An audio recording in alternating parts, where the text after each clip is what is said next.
Master your mind R it will be master you. இதுக்கு meaning என்ன தெரியுமா? நம்ம மைண்டை கண்ட்ரோல் பண்ணால் மட்டும்தான் நம்மளால் எல்லாமே அச்சீவ் பண்ண முடியும். நீங்கள் படிக்கலான்ட்டு புக்கு ஓப்பன் பண்ணும்போது இட்ஸ் ஃபீல் வந்து உங்கள் எனர்ஜிலாம் லோ ஆன மாதிரி அந்த மாதிரி ஃபீல் இருக்கும்.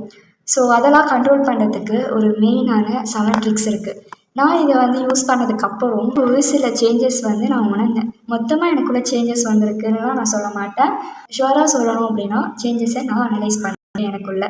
இதை ட்ரை பண்ணி பார்க்கும்பொழுது ஜஸ்ட்டு நான் அதை உங்கள்கிட்டயும் ஷேர் பண்ணுறேன். நீங்கள் கண்டிப்பாக இதை ட்ரை பண்ணி பாருங்கள், உங்களுக்கு ஒர்க் அவுட் ஆகும். சரி, என்னென்ன ட்ரிக்குன்னு சொல்லட்டுமா? First one, cognitive reframing. அதாவது நம்ம நினைப்போம்ல, நம்ம இப்போ எக்ஸாமில் ஃபெயில் ஆகுறோம்னு வச்சுக்கோங்களேன்.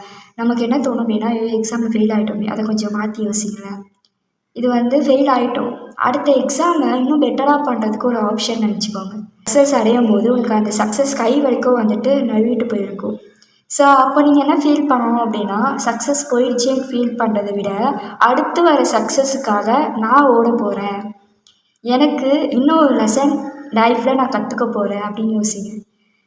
ஸோ இந்த மாதிரி வந்து நம்ம ஒரு நெகட்டிவ் தாட்ஸை வந்து பாசிட்டிவாக மாற்றுறதுக்கு வந்து இந்த ஃபஸ்ட்டு ட்ரிக் யூஸ் ஆகும். Second thing, behaviour activation. அதாவது நம்ம பிஹேவியர், நம்ம வந்து இப்போது ஃபார் எக்ஸாம்பிள் ஃபஸ்ட்டு சொன்ன மாதிரி தான், இப்போ நம்ம புக் எடுத்து ஓப்பன் பண்ணி படிக்கணும்னு நினைப்போம். ஆனால் வந்து நம்ம மைண்டு வந்து கொஞ்சம் எனக்கு டயர்டாக இருக்குன்ற ஒரு சிம்டம்ஸ் கொடுத்தா அதை வந்து அவாய்ட் பண்ணிவிட்டு ஜஸ்ட்டு ட்ரை எழுந்து நீங்கள் செயல்பட ஆரம்பிங்க. நீங்கள் உட்காந்த இடத்துல யோசித்து ஒரு விஷயத்த பண்ணுறத விட எழுந்துருங்க. அந்த இடத்த விட்டு எழுந்து வாக் பண்ணிட்டு படிங்க. வாக் பண்ணும்போது பிரைன் ரொம்ப ஆக்டிவேஷன். நிறைய பேர் வந்து வாக் பண்ணிட்டு படிப்பாங்க. அது ஒரு ட்ரிக். நடந்து படிச்சிங்க அப்படின்னா உங்களுக்கு வந்து உங்கள் பாடி ஆக்டிவேஷனாக இருக்கும், உங்கள் பிரைன் ஆக்டிவேஷனாக இருக்கும். ஓகேவா? ஸோ நீங்கள் வந்து எந்த அளவுக்கு உங்கள் பாடியை வந்து ஆக்டிவேஷனாக வச்சுருக்கீங்களோ அந்த அளவுக்கு பிரைன் ஆக்டிவேஷனாக இருக்கும். இது ரொம்ப யூஸ்ஃபுல்லான ஒரு technique. Let's see your result. நல்லா வேலை செய்யும், ட்ரை பண்ணி பாருங்கள். Third thing, mindfulness meditation. ஒரு மெடிடேட் நான் சொல்லித்தரேன். ஆக்சுவலாக வந்து மார்னிங் வந்து யோகா பண்ணுறவங்க நீங்கள் பார்க்கும்போது அவங்களாம் வந்து ஒரு மாதிரி எனர்ஜெட்டிக்காக இருப்பாங்க. அவங்க வந்து பாடியை ஃபிட் பண்ணிக்கிறதுக்கு யோகா பண்ணுறாங்க தவிர பிரெயினை நல்லா க்ரோ பண்ணுறதுக்காக யோகா பண்ணுவாங்க.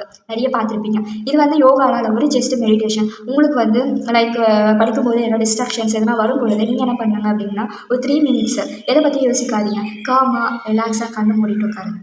It's com your mind and refresh பண்ணிவிட்டு உட்காருங்க. நல்லாயிருக்கும்.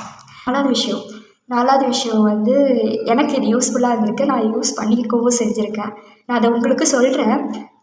யூ மஸ்ட் ட்ரை தான் நான் சொல்வேன். ஏன் அப்படின்னா, நம்ம நார்மலாக இருக்கும் பொழுது பிரைன் எதுவுமே யோசிக்காது.